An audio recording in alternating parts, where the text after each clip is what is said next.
Nos acompañan parteras tradicionales, aportes en el cuidado de la vida. Un gusto, Ofelia. Sí, muchas gracias por la presentación y también para presentarnos en este encuentro y pues también por la invitación especial que nos ha hecho este RAC latinoamericano. Bueno, pues me gustaría como señalar que vengo de una familia maya tzotzil de médicos tradicionales. Mis papás son parteros y parteras, también curanderos y algunos abuelos también fueron parteros y médicos tradicionales. Este, pues mis hermanos y yo pues nos criamos sin medicina moderna, nutriéndonos de exclusivamente de alimentos de milpas que nos da la madre tierra. Mis abuelos y mis papás también pues no utilizaban ni siquiera fertilizantes ni agroquímicos ni nada. Sembraban y cosechaban todos los alimentos, pues lo que nos da la madre tierra y también agradeciendo lo que es el cerro, el agua y la tierra para que nos da en abundancia el alimento. Pues ahora han cambiado mucho las cosas. Nos hemos dado cuenta que ya se usan más productos químicos para cultivar la tierra. Se comen más alimentos industriales. Hay pequeños farmacias en la mayoría en las comunidades donde venden puros medicinas alópatas, decimos nosotras, que ya son pues ya cambiado, ¿no? Y también, aún así, la familia campesina indígenas de Chiapas siguen manteniendo una relación con la tierra de respeto y no de explotación. También usan la medicina tradicional siempre como primera opción. Me gustaría presentarles al movimiento de parteras que represento. Somos más de 600 parteras de más de 35 municipios que está integrado por mujeres indígenas, urbanas, mestizos y rurales de Chiapas. Nos unimos justamente en el 2017, como, como acabamos de presentar. Pues justamente es para impulsar la partería tradicional frente a las políticas de gobierno que pretenden acabar con nosotras. ¿Por qué les digo así? Porque pues igual nos han ya como perseguido, nos han discriminado, nos han dicho que ya no sigamos atendiendo a mujeres y que no más cuando son partos, ¿verdad? Y entonces pues por eso estamos justamente luchando para seguir defendiendo la partería. Nuestros conocimientos como parteras son diversos, ¿no? A muchos su don les ha llegado a través de los sueños, otras llegaron a ser parteras por necesidad, atención a sus propios partos o de sus familiares.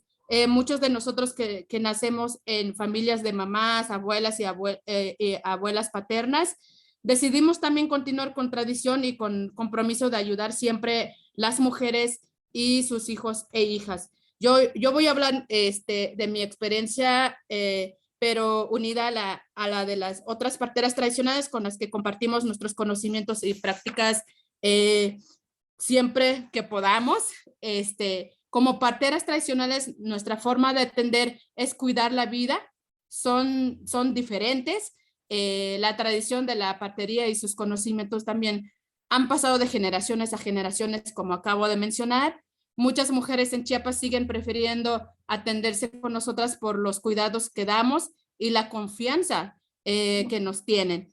La gestión, el nacimiento y el cuidado de la persona recién nacida son momentos muy importantes para la cultura y la espiritualidad de las familias y los pueblos que atendemos. Por ello, las parteras integramos en el cuidado del espíritu de la mamá y del bebé, además de sus cuerpos, además de sus cuerpos físicos, ¿no? No usamos medicamentos alópatas, sino puras plantas y otros elementos del territorio donde vivimos. ¿Y cómo cuidamos el embarazo y las embarazadas? Durante el embarazo se hacen rezos de protección para que no le lleguen los malos espíritus a enfermar a la madre. Por ejemplo, que no le llega las envidias, enojos, etcétera. Sembramos también su luz con velas y plantas. Pedimos a las mujeres que se alimenten de verduras y frutas que se dan en sus pueblos.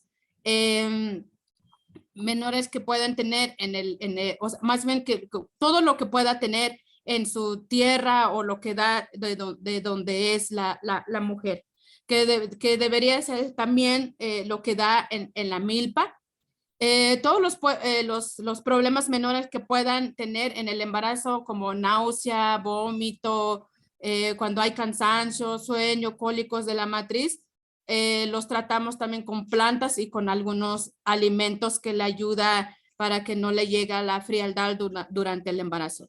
Las parteras conocemos las plantas que son buenas para el embarazo, pero también que las que no son buenos, ¿no? Que son abortivos, le decimos nosotros. Entonces, de esas plantas también lo conocemos.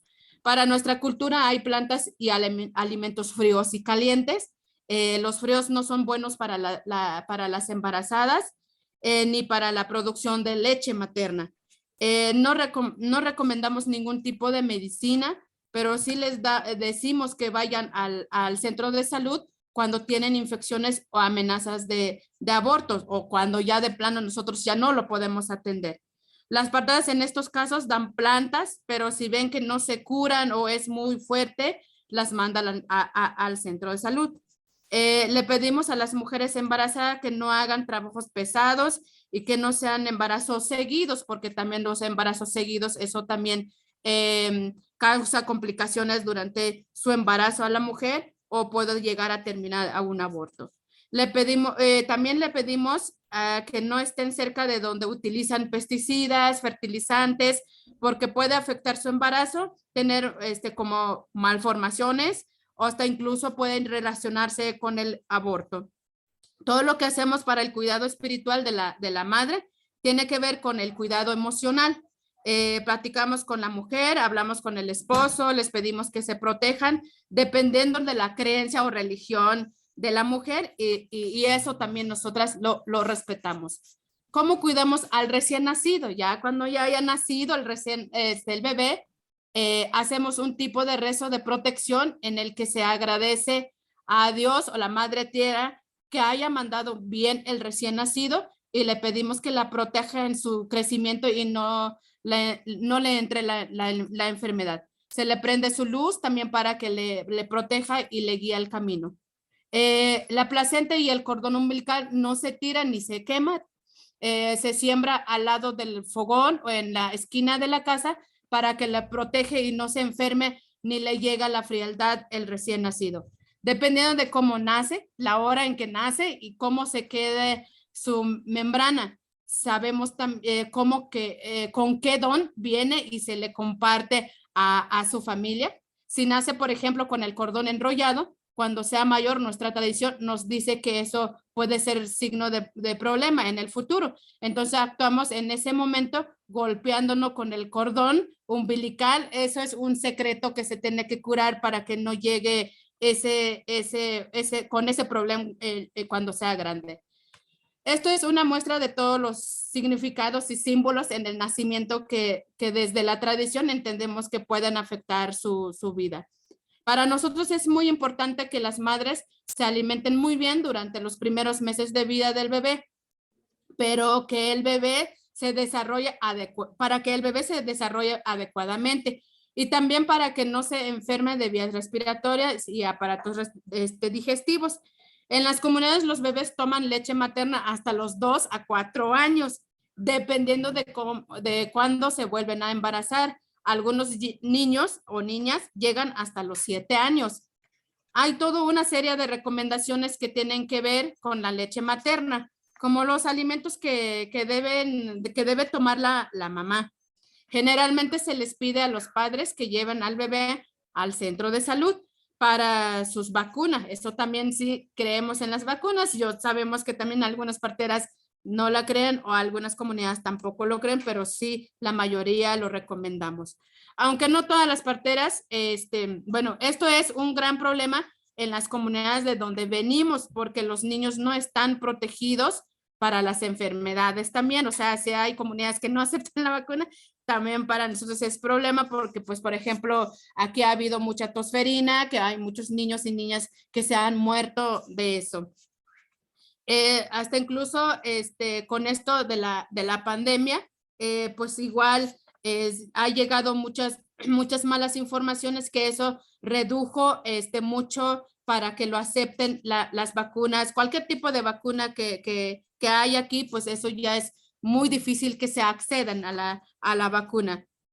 Y entonces, porque piensan que les va a transmitir el virus del coronavirus, que eso también, eso por malas informaciones que hay sobre el COVID, pues eso ha implicado a que las vacunas se limite a llegar o que lo aceptan la gente de las comunidades. Las parteras cuidamos a los bebés que recibimos hasta los 3 años, que es cuando consideramos que ya son más fuertes. Las parteras decimos que ya se macizan sus cuerpos a partir de esa edad, tienen más defensas, aunque a veces incluso nos piden cuidar su salud hasta que tienen sus esposa o mujer, le decimos nosotras aquí, como dicen las parteras, hasta incluso nos piden que seamos partera de sus hijos, ¿no? Durante esos primeros 3 años de vida, seguimos cuidándolos con remedios naturales, como son las plantas, las sobadas, aceites esenciales, para que no se enfermen y curarles de sus problemas. Calentamos su cuerpo para expulsar si hay frialdad, dependen de que está enfermo, por ejemplo, si está enfermo de tos, de gripa o de infecciones de digestivo. Pues el centro de salud se usa cuando los remedios naturales no han funcionado, pero en la mayoría de los casos funcionan. Me gustaría señalar que nosotras, las parteras, no solo atendemos partos, sino la salud de los pueblos. Ahora en la pandemia nuestras comunidades nos buscaron para curar de COVID, o sea, atendimos de todo a pesar de que nos decían que teníamos que estar en casa y que no podemos estar saliendo. Es cuando nos llegaron más gentes todavía para atenderse por este problema del COVID. Muchas parteras se enfermaron igual, pero aún así lo que más nos funcionó en ese momento son las plantas medicinales, porque también utilizamos para prevención y para curar la enfermedad.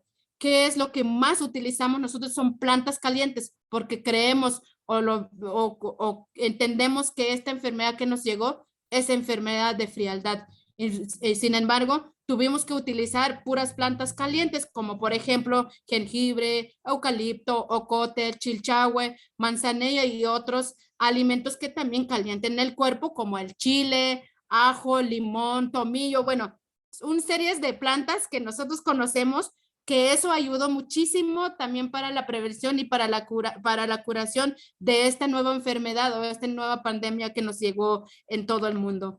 Aunque sí murieron muchas personas en comunidades, pensamos que si nuestras plantas y remedios hubieran muerto mucho más que esto. Me gustaría terminar señalando que también veo muchas amenazas en cuanto a la que ustedes llaman resistencia de bacteria y virus, y eso que ha cambiado mucho las formas de vida que conocieron nuestros padres y abuelos. Como decía antes, ahora en las farmacias locales dan muchos medicamentos y antibióticos en inyecciones, y como las familias tienen poco dinero, no cumplen con los esquemas completos, ¿no? Se usan cada vez más agroquímicos, también han llegado con fuerza los alimentos industriales como pollo, huevos de granja y maíz transgénico. También han llegado con fuerza bueno, también porque son más baratos, ¿no? Han dado por parte del gobierno con sus apoyos y proyectos, que eso también nos ha afectado mucho, porque pues los alimentos que también regalan pues no son realmente cosechados naturalmente, son ya transgénicos. Y desde el movimiento, pues las parteras hemos recibido informaciones para regresar con la alimentación que tuvieron nuestros padres y abuelos.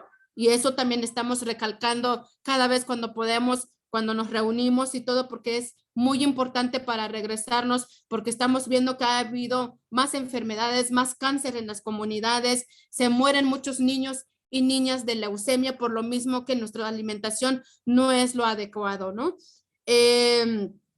Pues porque sabemos que nuestro territorio tenemos que proteger y cuidar nuestras plantas, nuestras fuentes de agua. Las parteras mismos somos guardianas que también tenemos que seguir protegiendo esa tradición, esos saberes ancestrales y un ejemplo de resistencia que defiende la vida de nuestros pueblos. Eso sería mi aportación y muchísimas gracias.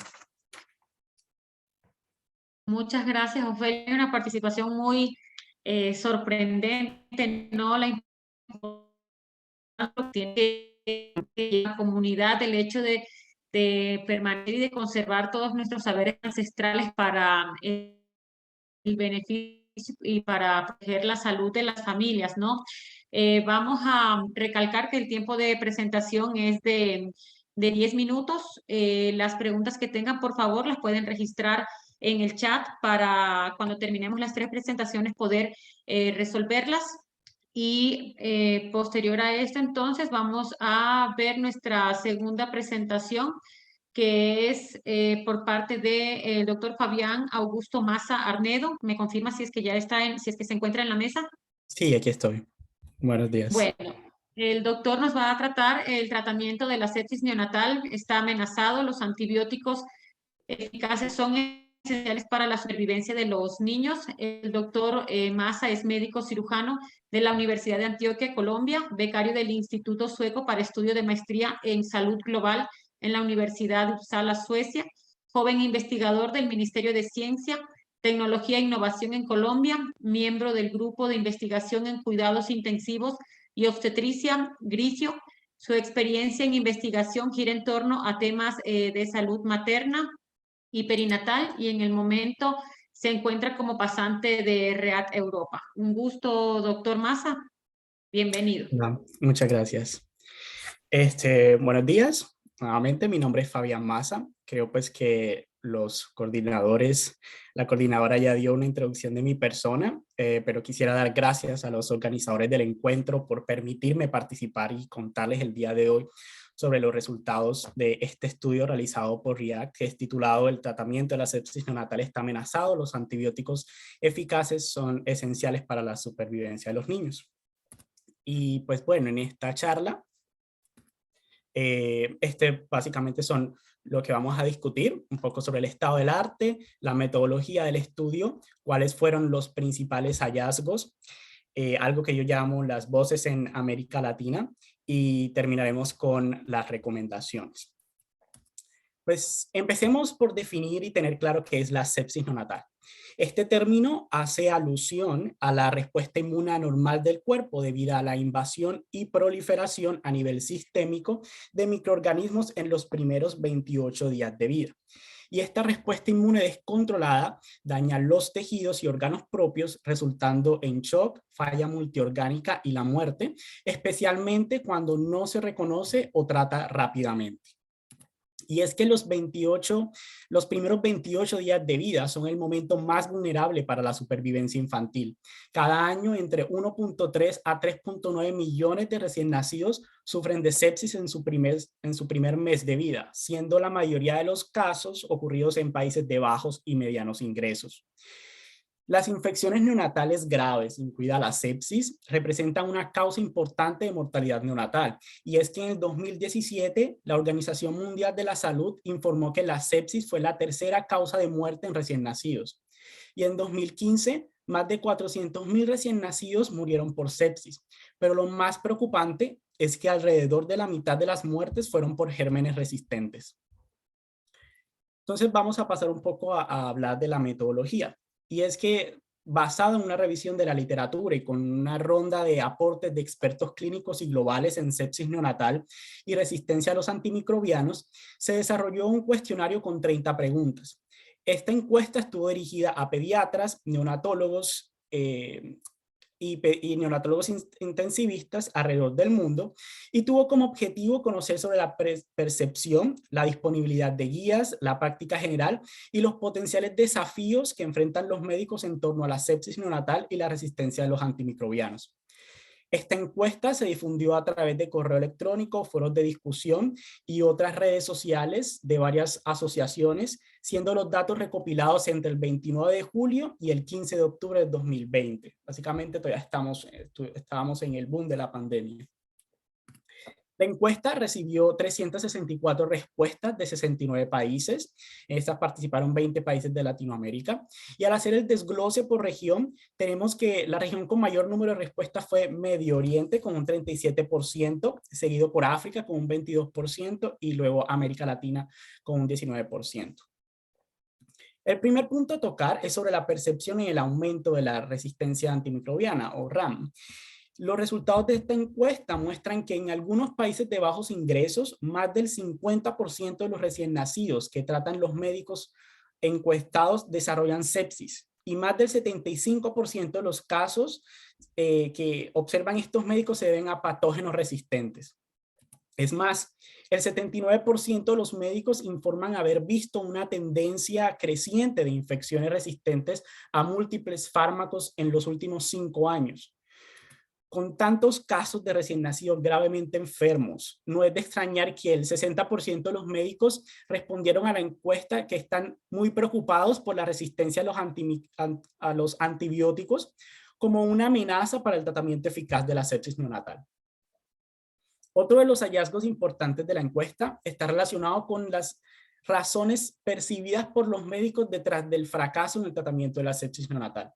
Entre las razones mencionadas tenemos la falta de que todo el personal del hospital siga de forma rutinaria los protocolos existentes para la prevención y control de infecciones, seguido por la falta de ayudas diagnósticas para identificar la sepsis rápidamente y la falta de conciencia acerca de la resistencia antimicrobiana entre el personal hospitalario. Además, más del 20% de los médicos creen que el fracaso del tratamiento se debe a la falta de disponibilidad de antibióticos efectivos, que es algo bastante preocupante. Otro punto a mencionar es sobre los programas de optimización de uso de antimicrobianos.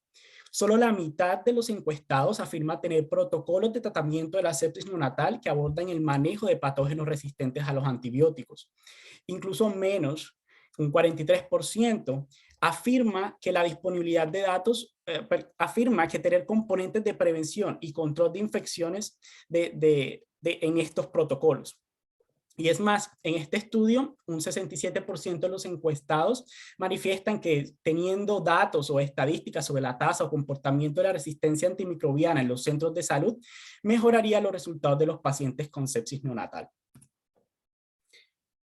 Una de las preguntas hechas a los médicos en la encuesta fue sobre qué tan común era realizar cultivos y pruebas de sensibilidad en pacientes con sepsis neonatal.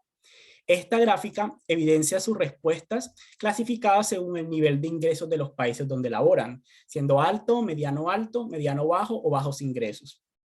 Podemos observar entonces que no todos los encuestados contaban con instalaciones o equipos de laboratorio para realizar los cultivos y pruebas de sensibilidad que determinan si un patógeno es resistente a los antibióticos. Aún así, algo llamativo fue que ni un solo encuestado de un país de ingresos altos declaró no tener instalaciones de laboratorio para pruebas de cultivo o sensibilidad, lo que contrastaba con la respuesta de los países de ingresos más bajos. Otro hallazgo interesante encontrado en la encuesta es que cuando los médicos se enfrentan casos complicados de sepsis neonatal, deciden consultar con otros médicos o buscar en internet. Y esto lleva tiempo y es mucho menos confiable que los protocolos basados en las pautas nacionales para la optimización del uso de antimicrobiano, los cuales se han adaptado al contexto del país y a la situación epidemiológica de los hospitales. Al preguntarle a los médicos sobre qué influía en la elección de los antibióticos para la sepsis neonatal, las 3 razones principales fueron protocolos del tratamiento hospitalario cuando está disponible, la disponibilidad de antibióticos en el hospital y por último el costo. Y cuando se les preguntó cómo creían ellos que se podía abordar la temática de resistencia antimicrobiana en sepsis neonatal, Estas fueron algunas de las respuestas que recibimos de los médicos de Latinoamérica. Por ejemplo, este médico en Colombia manifiesta que deberíamos hacer un diagnóstico precoz para hacer uso racional de los antimicrobianos, seguir educando al personal de salud, desarrollar protocolos que funcionen, conocer la epidemiología de cada hospital y además tener un gobierno comprometido con la causa.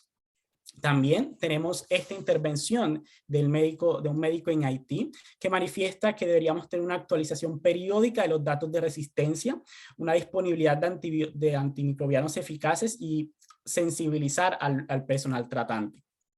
También está este comentario del médico en Chile que manifiesta que cada centro hospitalario debe tener un programa de optimización de uso de antimicrobianos.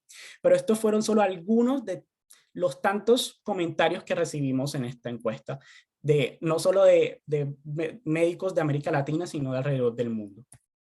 Entonces, a partir de estas respuestas de médicos, está claro que la resistencia a los antibióticos ya representa un gran desafío en el tratamiento diario de los recién nacidos con sepsis y se identifica una situación cada vez más difícil, ahora pues que estamos en el contexto del COVID.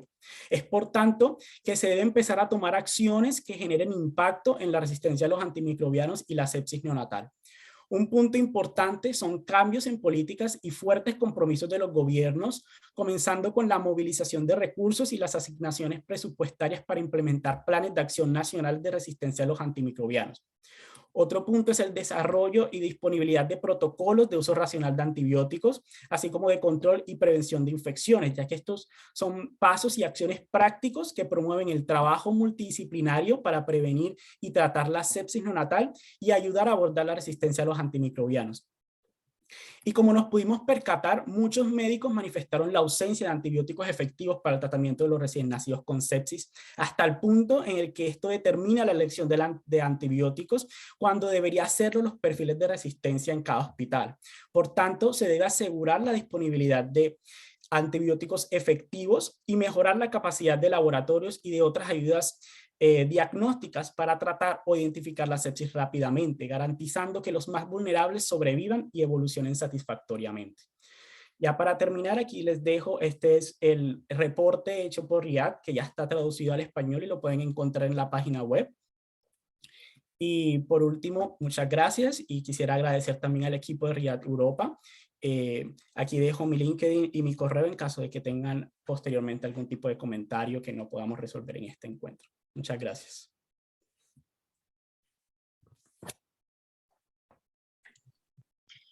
Muchas gracias, doctor Maza, por el uso estricto del tiempo. Muy importante lo que usted menciona con respecto sobre todo a la diferencia que existe entre los ingresos bajos e ingresos altos, ¿no? Sobre todo para el acceso, para realizar un cultivo, una prescripción correcta o apropiada de un antimicrobiano en un periodo tan importante como es el neonatal. Ok, ahora en nuestro último tema tenemos a la doctora Vivian Camacho. No sé si me pueden indicar si esta ya se encuentra en la...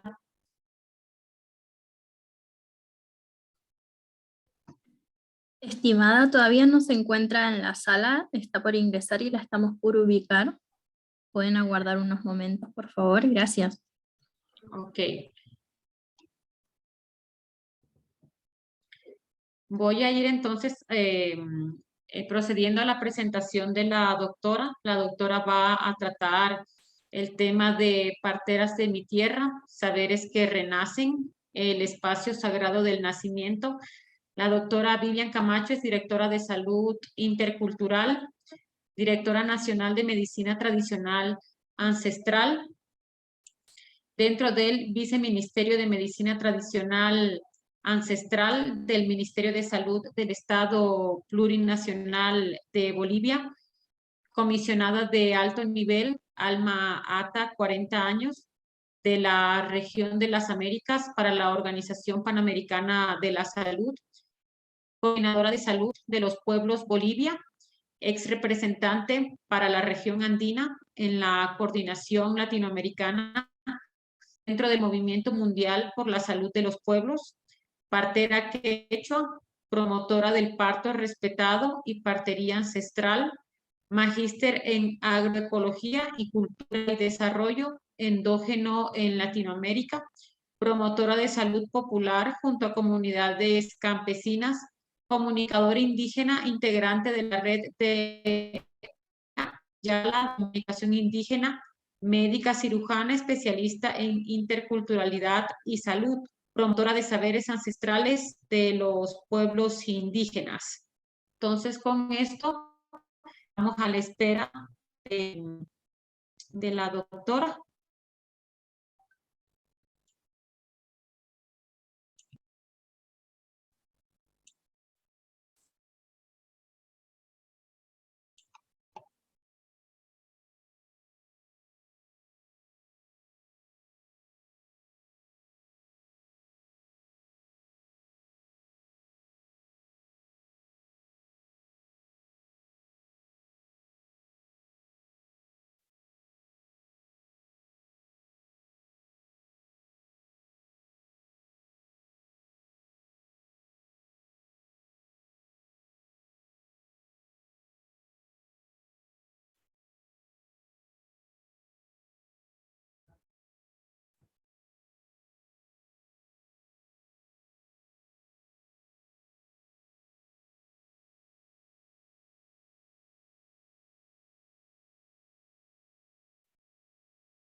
Bueno, para dar un poquito más de tiempo para la doctora Camacho, vamos a proceder a trabajar un poco con las preguntas del chat o con las preguntas para los dos primeros expositores.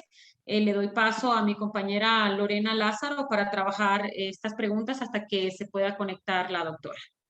Lorena. Bueno, muchas gracias Elizabeth, buenos días a todos y a todas. La verdad es que en primer lugar quisiera destacar desde aquí, desde Argentina, primero que nada la calidad de las presentaciones y de las reflexiones que nos generan quienes han estado hasta este momento en esta mesa. En primer lugar hay en el chat muchísimas felicitaciones, tanto al doctor Massa como dirigidas a Ofelia. Hay varias reflexiones que seguramente también vendrán en los próximos momentos, y en particular a mí me gustaría tal vez consultarle a Ofelia y si ella quisiera profundizar y comentar desde la experiencia que han tenido, cómo es esa articulación entre la partería tradicional y las instituciones, que hacía referencia en un momento Ofelia, que había una articulación, pero me gustaría que pudiera ella especificar o dar algún ejemplo que pueda ilustrar el trabajo que vienen haciendo en ese sentido. Sí, bueno, con la articulación que hemos tenido con las instituciones, ha habido un poquito, mucha resistencia, bueno, más bien mucha resistencia, pues por eso precisamente estamos aquí viendo la manera de cómo se visibilice ese trabajo que estamos aportando como parteras, que estamos dando directamente en nuestros pueblos, que muchas veces eso no se respeta, porque muchas veces nos limitan a seguir atendiendo a las mujeres porque nos dicen que somos causadoras de muerte maternas, cuando realmente bueno, más bien somos esenciales para las comunidades, más que nada para las mujeres. Desde que empezamos, desde el 2017 hasta ahorita hemos estado practicando como informar las actividades o a las atenciones que hemos dado, que hasta ahorita no hemos ni siquiera registrado ni una muerte materna dentro del movimiento. Y otra de las cosas que hemos enfrentado también aquí con las instituciones es de que pues tenemos dificultades para obtener lo que es el certificado de nacimiento, y entonces desde el movimiento empezamos a hacer nuestro propio constancia de alumbramiento, para que con esto empezamos como a registrar las atenciones, pero aparte de eso es para que lo llevemos directamente al registro civil para que tengan esa identidad, que el derecho de la identidad de los niños y niñas atendidos por nosotras.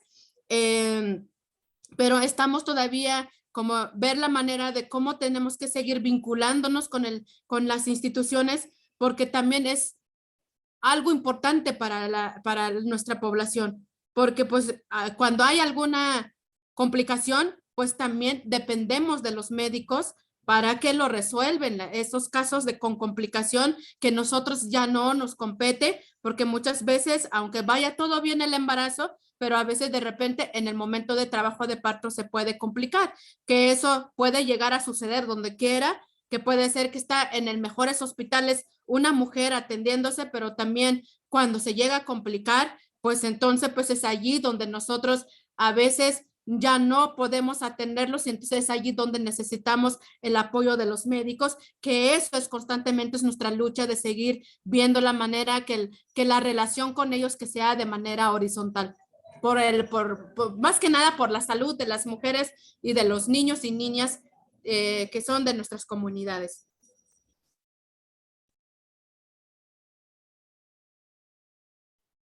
Muchísimas gracias, Ofelia, por ampliar esta idea. Bueno, les comparto que en Argentina estamos justamente celebrando que se abrió hace 5 días un hospital intercultural donde se trabaja justamente como vos expresabas recién, en el caso de este hospital intercultural que está en una de las provincias del sur de nuestro país. Se trabaja en articulación entre el saber popular, sobre todo la comunidad mapuche, que es parte, digamos, de la comunidad del sur de nuestro país, con el modelo de la biomedicina. Así que celebro realmente esta articulación que vos nos relatás, y a su vez la apertura también de muchos espacios, y sobre todo espacios de intercambio de saberes y de interrelación entre modelos, ¿no? Sí, de hecho tenemos muchos jóvenes que, bueno, ahorita estamos más bien como invitando a más jóvenes que han soñado ser partera para que sean parte del movimiento o para que se activen o más bien se animan a seguir esta tradición, porque muchas veces con estas problemáticas que estamos viviendo como parteras ya no quieren seguir o ya no quieren que ejercer ese don que tienen las jóvenes. Entonces estamos en eso constantemente para que hayan más parteras, más jóvenes, y así no se pierda saberes ancestrales. Gracias. Bien, me gustaría, mientras que también esperamos la llegada de la doctora, consultarle al doctor Mas, en primer lugar felicitarlos por el trabajo que han realizado, que creo que da cuenta, por un lado, de bueno, cuál es la situación actual, digamos, que atravesamos en relación al uso de antibióticos y cuál sería el impacto en la salud perinatal. Y en ese sentido me gustaría consultarle respecto del tratamiento antibiótico para el Streptococcus galactiae, si es que suele darse en embarazadas que no han sido testeadas preparto, ¿cuál podría ser la estrategia diferente para que no afecte a la microbiota de la madre y para que esto potencialmente no pueda impactar en la salud, digamos, de los neonatos? Tal vez es una pregunta un poco específica, pero es algo que nos han hecho llegar y que nos gustaría, si usted nos puede contar desde el relato, tal vez desde la mirada, ¿no?, del trabajo que ustedes han realizado y desde la sepsis neonatal, cómo podría ser la repercusión en los neonatos. Disculpa, ¿me podrías repetir, Lorena, otra vez la pregunta? Sí, por supuesto, por supuesto. Básicamente conocer cuál podría ser, ante un tratamiento antibiótico, como puede ser, por ejemplo, el del Streptococcus galactiae, que suele darse en embarazadas, es decir, cuál sería el impacto de administrar antibióticos en el embarazo, y cuál podría ser el efecto potencial que esté vinculado con ese neonato o con los neonatos. Ok, bueno, pues tenemos que saber pues que los antibióticos empiezan, digamos, afectan, o sea, se han visto o se han hecho estudios y algunos han mostrado que hay puede haber una interrelación entre el empezar a usar antibióticos durante el parto y la afección o el cambio en el microbiota del recién nacido. Y pues tenemos que tener en cuenta de que, digamos que el recién nacido está apenas exponiéndose a este nuevo ambiente, y todos esos antibióticos van a afectar y pueden provocar algún tipo de efecto a futuro que digamos, hasta el momento no se ha estudiado claramente o que puede provocar. Por eso es importante usar los antibióticos cuando se requieren y no, digamos, sin tener la posibilidad de hacer cultivos o hacer pruebas de sensibilidad, porque no sabemos a futuro qué podría causar en ese neonato. Y lo que nosotros tenemos que ahorita tratar de evitar es que siga aumentando esta resistencia a los antimicrobianos. No sé si de pronto contesté tu pregunta, o que digamos que es algo la verdad es que es algo muy específico, entonces me cuesta ahorita como ir al detalle, pero digamos que eso sería lo que voy a contestar. Perfecto.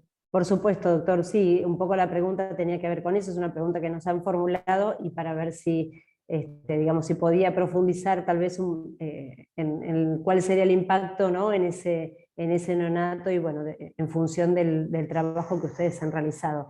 También le pido si nos puede compartir alguna otra conclusión o tal vez alguna otra, digamos, de las recomendaciones que ustedes han arribado con el resultado del estudio. Claro, bueno, una de las otras de las conclusiones que de pronto no ahondé un poco por la parte del tiempo tenía que ver con la educación a los médicos. Digamos que muchos de ellos refirieron que ellos recibían suficiente información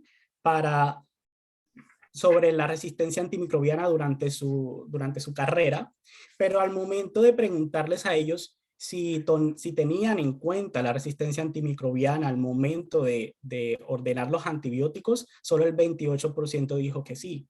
Entonces, ahí nos dimos cuenta, ok, aquí hay un problema. ¿Qué es lo que está pasando? Porque al parecer la información la tienen. El problema es que la usen o volver esa información un conocimiento y aplicarlo. Entonces, esto me parece que es sumamente importante, porque no es solamente conocer de que la resistencia existe, sino empezar a aplicarlos en nuestra práctica médica. También otro punto era con referente a de pronto que no ahondé tampoco fue en la parte de la disponibilidad de los antibióticos y la parte del costo. Digamos que a mí me parece supremamente interesante de que en los países de altos ingresos el costo tampoco fue una de las razones para elegir un antibiótico. En cambio, en los países de medianos y bajos ingresos sí lo fue. Lo mismo la parte de la disponibilidad de los antibióticos. El hecho, como había mencionado antes, uno debería guiarse es por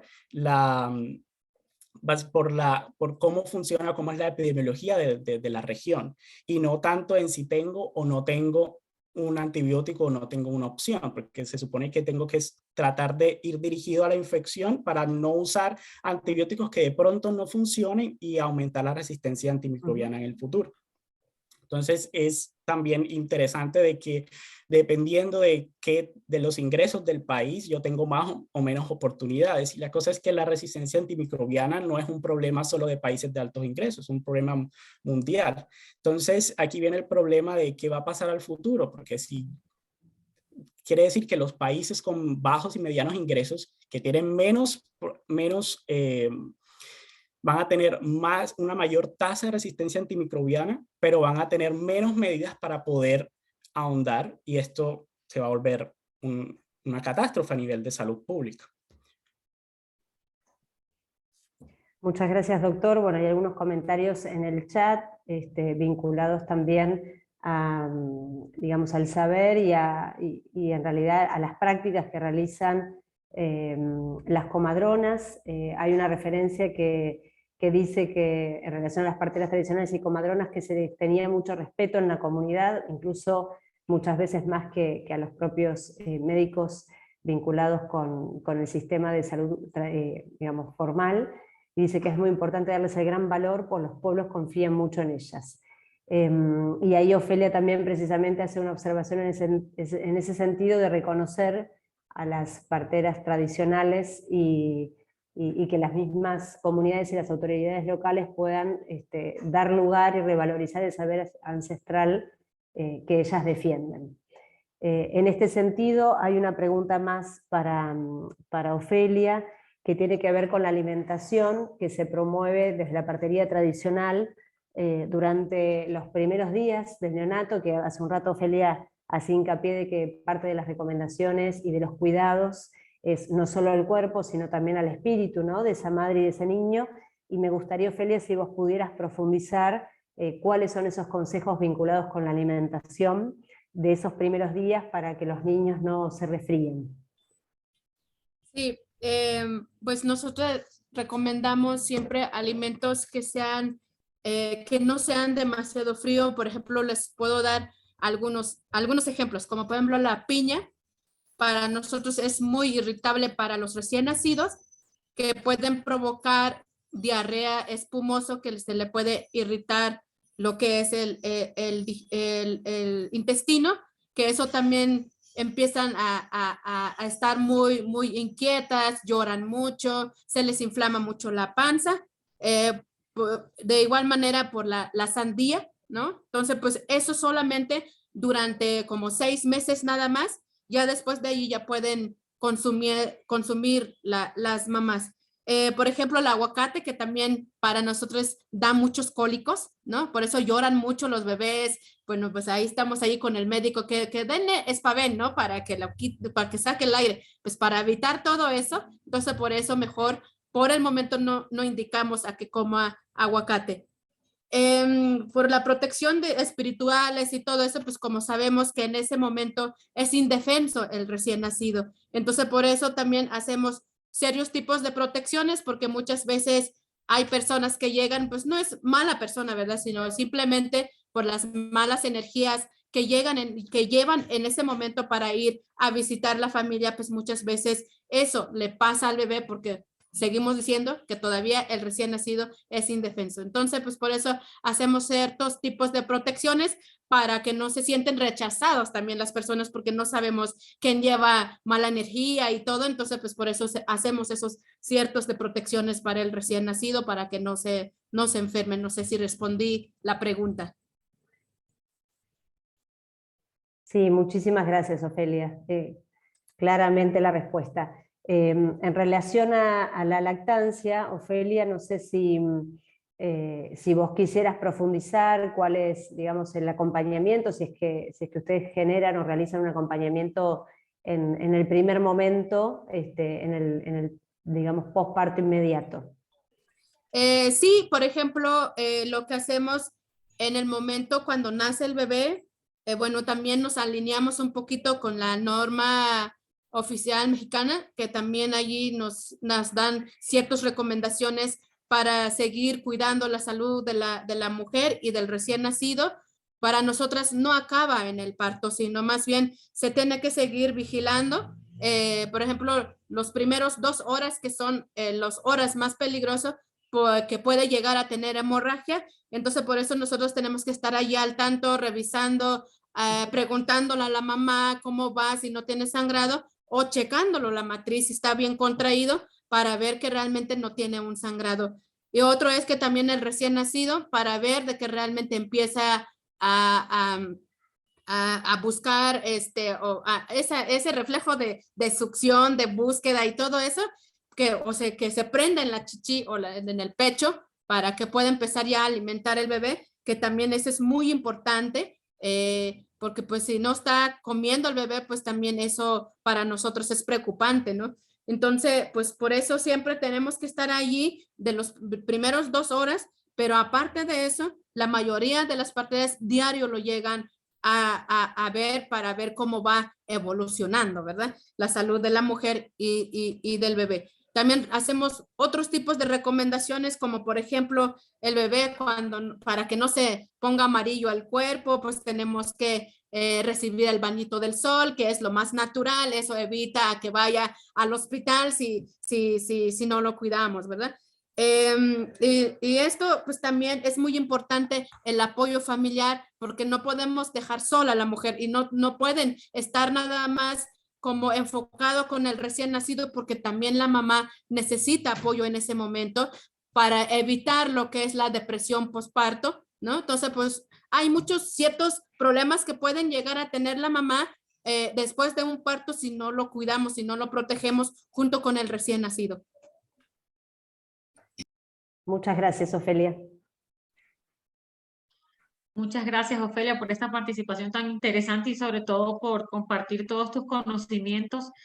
Me indican que la doctora Camacho ya se encuentra en la mesa.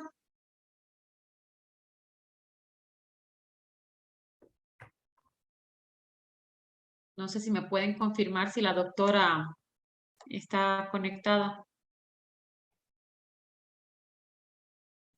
Está a punto de ingresar, de unos 5 minutos, por favor.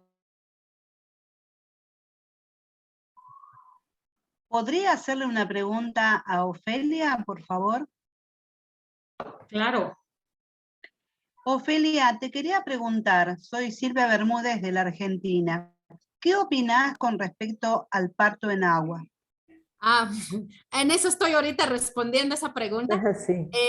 Pues nosotros respetamos la decisión de la mujer, cómo quiere parir y dónde quiere parir, porque también eso es muy importante, la decisión de la mujer. Por ejemplo, si quiere atenderse en agua, pues se atiende en agua, porque pues también sabemos que el bebé siempre ha estado en el agua durante el embarazo, ¿no?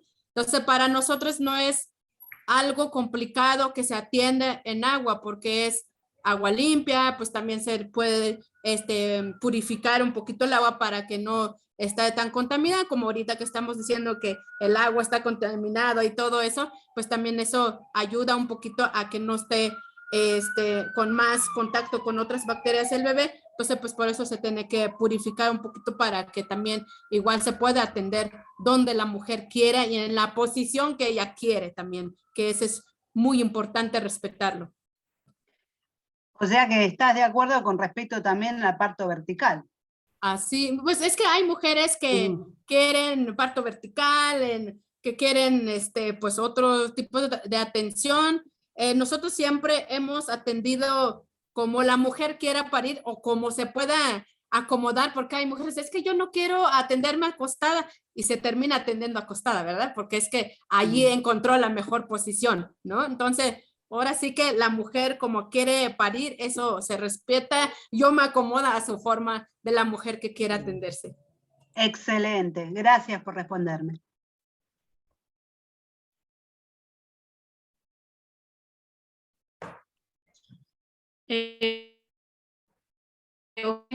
O sea, tú nos comentas que ya cuando las pacientes tienen alguna complicación o algo, las envían para que ellas vayan al centro de salud, pero no existe, o sea, un articulado en el que sea el personal del centro de salud trabaje con ustedes, haga la visita en la casa de la paciente embarazada o de los controles o viceversa, que ustedes hagan el acompañamiento de la madre en el momento, digamos, que ella quiere dar a luz en el hospital. Ustedes también realizan el acompañamiento dentro de toda esta situación. Bueno, es que está como que entrecortado un poquito, pero hasta donde yo entendí lo voy a responder. Nosotros cuando llega por primera vez con nosotras la mujer, siempre recomendamos que vaya también con el médico del centro de salud para que se lleve esos 2 controles, para ver de que todo vaya bien durante el embarazo y que también, aparte de nuestras recomendaciones como partera, también es importante las recomendaciones que dan los médicos. Y en cuanto en las complicaciones, es ahí donde hemos tenido siempre más problema porque no siempre están los médicos en el centro de salud que solo cubren 8 horas de trabajo de lunes a viernes o de lunes a jueves, ¿no? Entonces, no están las 24 horas en las comunidades donde hay centro de salud, porque hay comunidades donde no tenemos ni siquiera centro de salud, no hay ni siquiera personal médico, o hay centro de salud, pero no hay insumos, no hay materiales, no hay medicamentos y no hay otros ciertos de estudios que necesita la mujer. Entonces, es ahí donde limitamos un poquito más la mejor atención que se le puede brindar a las mujeres durante el embarazo. Pero en las complicaciones lo que hacemos es trasladar a otro lugar que está a 4 a 5 horas de camino, el hospital, pero a veces si hay espacio ahí en el hospital y si no, si hay espacio nos los aceptan y si no, nos traen para acá, para allá, pues ahí más se complica la mujer, ¿verdad? Entonces por eso hemos estado como en ese constante reunión con ellos para ver la manera de cómo se pueda mejorar para que lo puedan atender donde quiera que llegue una mujer. Haya o no haya un espacio, lo tienen que atender donde llegue para que no se complique más y no se muera la mujer, que eso es lo que estamos constantemente viendo para que no haya más muerte materna, para que ya no haya más muerte neonatal.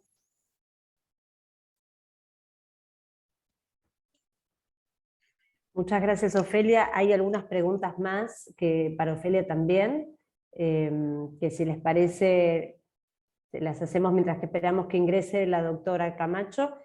Una de ellas... La doctora tiene que ver- Camacho ya se encuentra en la sala. Si quiere prender audio y video. Ah, perfecto. Camacho.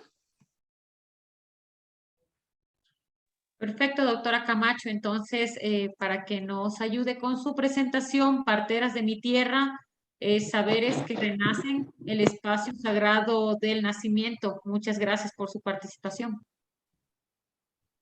Muchas gracias, buenas tardes. Sumapuncha Cachon Tucuicunapa, Jujatona Paigo y Tucugangunapa. Una alegría estar con ustedes. Muchas gracias por la paciencia y por la espera.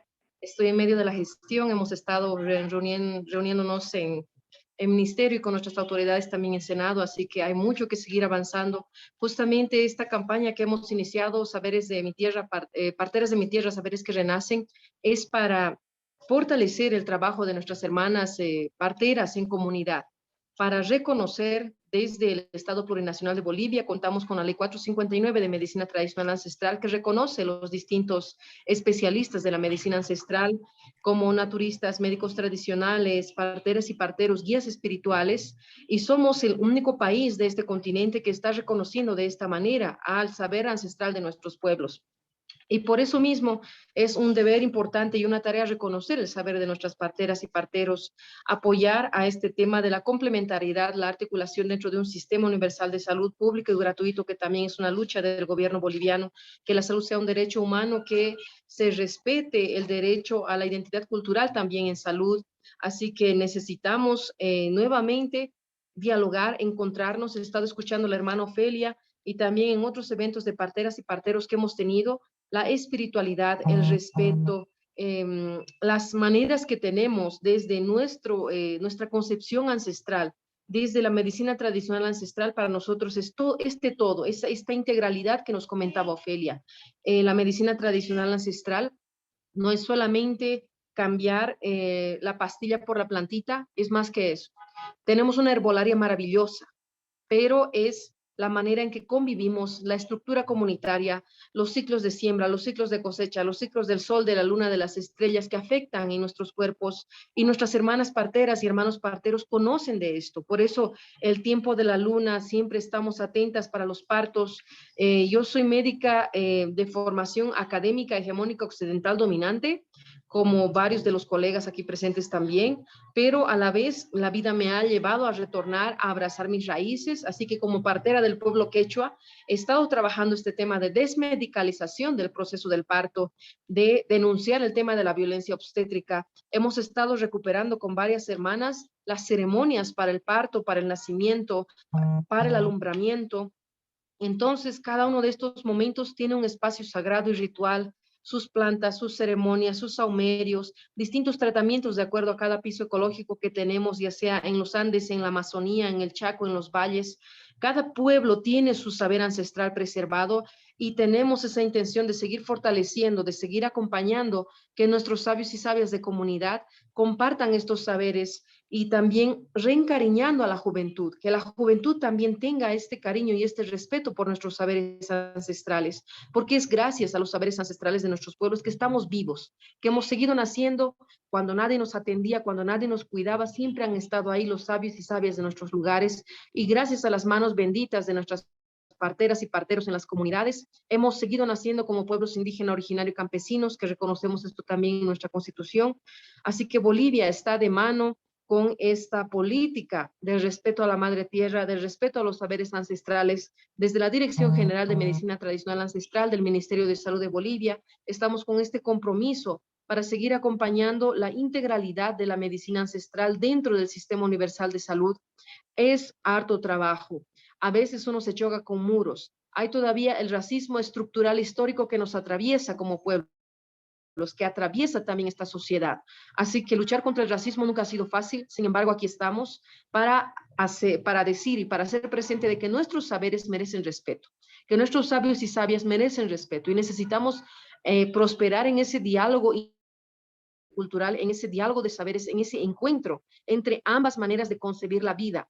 Se puede, se necesita, ahora es tiempo. La medicina convencional, hegemónica, dominante, mercantil, durante la pandemia ha mostrado que es otro negocio más terrible del mercado global, y nuestros sabios y sabias nos hemos cuidado y nos hemos curado con medicina ancestral durante el tiempo de las restricciones estrictas en varios países. Gracias a las parteras, las mujeres han salvado sus vidas, porque no había quien más les atienda más que las manos sabias de nuestras parteros y parteras.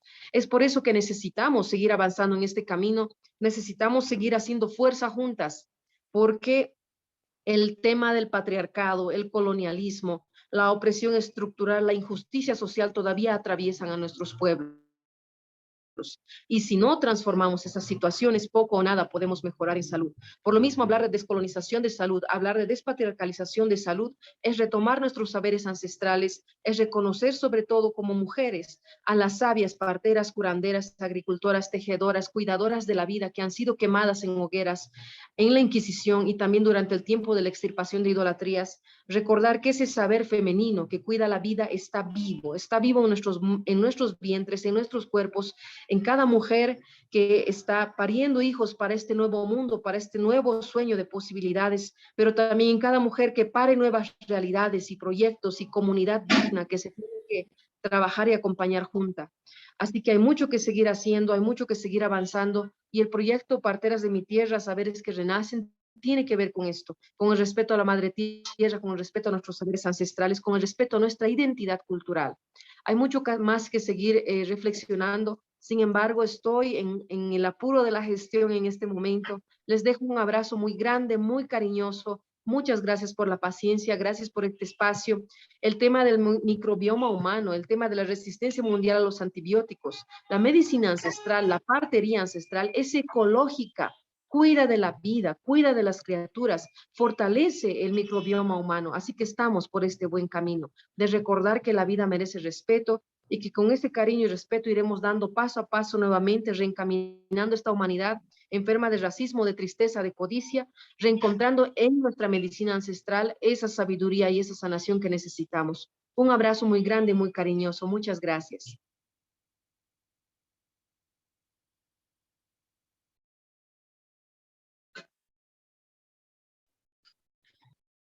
Muchas gracias a la presentación de la doctora Camacho, un trabajo incansable, arduo, que tenemos que continuar con todo el personal en beneficio de la salud de la familia, de las madres y de los niños. Entonces, como la doctora obviamente estaba con poco tiempo, yo creo que obviamente no nos va a poder contestar preguntas. No sé, Lorena, si con esto ya regresamos a la reunión general para posteriormente presentar los puntos claves de las presentaciones que hemos tenido. Sí, yo quisiera, bueno, en primer lugar, por ahí, dado que la doctora no puede continuar con nosotros, destacar algunos mensajes que ella nos transmitió. Yo creo que planteó también el hecho de que durante la pandemia claramente quedó como invisibilizada, o por lo menos la atención del embarazo, ¿no? Desde el sistema biomédico, y creo que justamente como relataba también hace un momento Felia, quienes estuvieron más cerca de la comunidad han trabajado en ese acompañamiento. Yo quisiera subrayar esto respecto de lo que nos compartió la doctora y lo interesante de la gestión que, digamos, que ella hace, y la mención que ha hecho de que en Bolivia hay una ley que reconoce el trabajo integral e integrado entre parteras tradicionales, personas de la comunidad y también guías espirituales y también el saber y tal vez y la atención biomédica. Así que bueno, quisiera subrayar esos dos relatos que nos compartió recién la doctora, que me parece que también son centrales en esta reflexión. Así que si te parece, Elizabeth, podemos sí pasar luego a la mesa de la plenaria. Ok. Muchas gracias a todos los participantes. Entonces vamos a regresar a la mesa conjunta para poder presentar posteriormente el resumen de las presentaciones. Muchas gracias.